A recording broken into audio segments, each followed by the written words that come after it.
Hey everyone, welcome back to Trailerverse. Today, I'm diving deep into a theory I've come up with based on one of the 12 mysterious frames released by Netflix during the Tudum event. This one's got potential, and honestly, I think there's a strong chance it could be true, at least to some extent.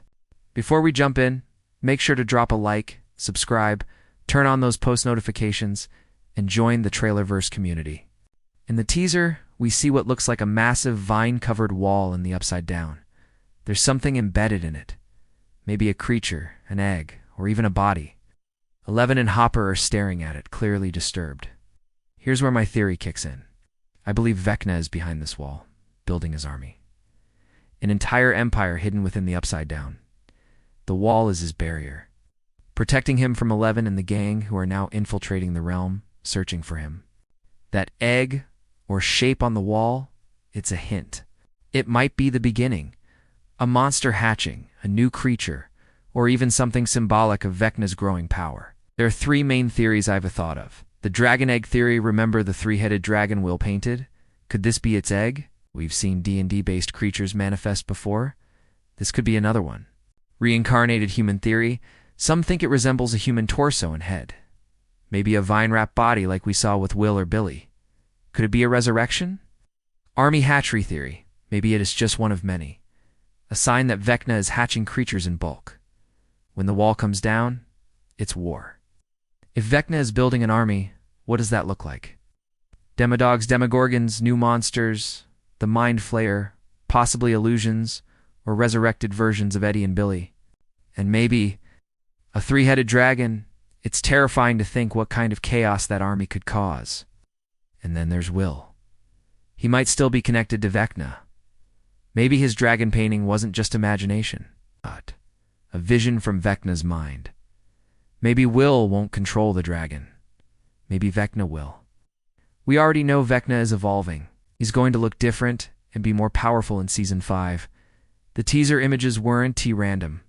That wall, that egg, Eleven, and Hopper staring at it. That all means something. The pieces are being set for an epic battle, not just in one location, but across all of Hawkins. Maybe Joyce holding the axe in the barn is just one part of a massive infiltration. Vecna sending his forces to every corner, scattering the group, hitting them where it hurts. Can Eleven, Will, and the gang handle it? We're going to find out. But one thing's for sure, Vecna's not alone anymore. Okay, so that's my take. Now let S talk about the other frame featuring Murray holding a bloodied meat cleaver, while standing in front of a damaged buyer's house wall. On the other side, we can see someone reaching out. Who is it? Is it Vecna or one of his creatures trying to get inside? Or is Murray on the other side and he's trying to break through to the Upside Down? How did he get there? What's his goal? And why is he covered in blood?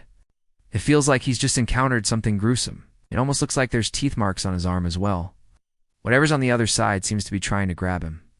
The way I see it, there are two possibilities here. One is that Murray is stuck between the real world and the Upside Down, trying to get to the other side to fight. In this case, the teeth marks would indicate a Demogorgon, or some sort of bat-like creature from the Upside Down. The second possibility is that Murray is on the Upside Down side, and he's trying to break through to rescue someone or something. Perhaps he's trying to save Will because he's worried about him. Alternatively, he could be attempting to reach Joyce or Jonathan in the hopes they can help close the gate. Both scenarios paint Murray as a badass, willing to put himself in harm's way for the greater good. Another interesting detail is the blood. It's not just any blood, it's Murray's blood. Think about it. Why would Vecna bother contaminating his own lair with someone else's blood? Unless he wants us to think it's his. Is this a trap, a distraction, or a message to whoever's following him? Murray is a smart, resourceful, and determined man, but he's also impulsive and reckless.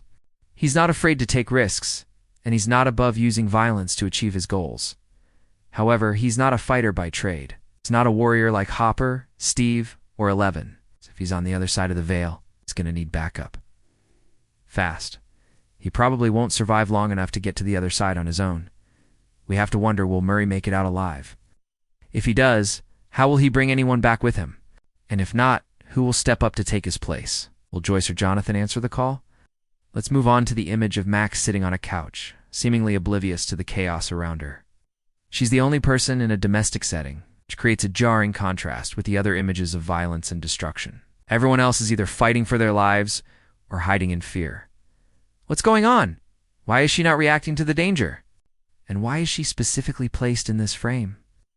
My theory is that Max is in a sort of sensory deprivation chamber, like a padded cell in a hospital or a soundproof room in a lab.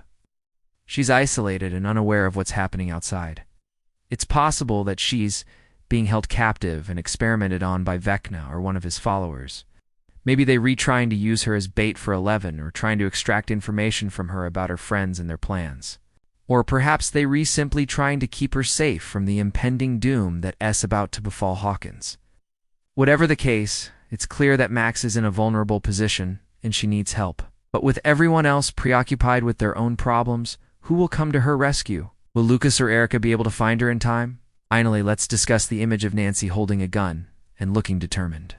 She's the only one with a weapon, and she's ready to defend herself. However, she's also scared and overwhelmed by the situation.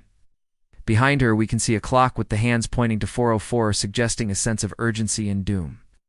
Plus what I think is blood dripping down the clock, giving the whole scene a creepy and suspenseful vibe. Nancy has come a long way since we first met her in Season 1. She's braver, stronger, and more independent than ever before. She's not afraid to speak her mind or stand up for what she believes in. She's also not afraid to get her hands dirty when the situation calls for it. She's willing to do whatever it takes to protect her friends and family. However, she's also not a fighter by nature.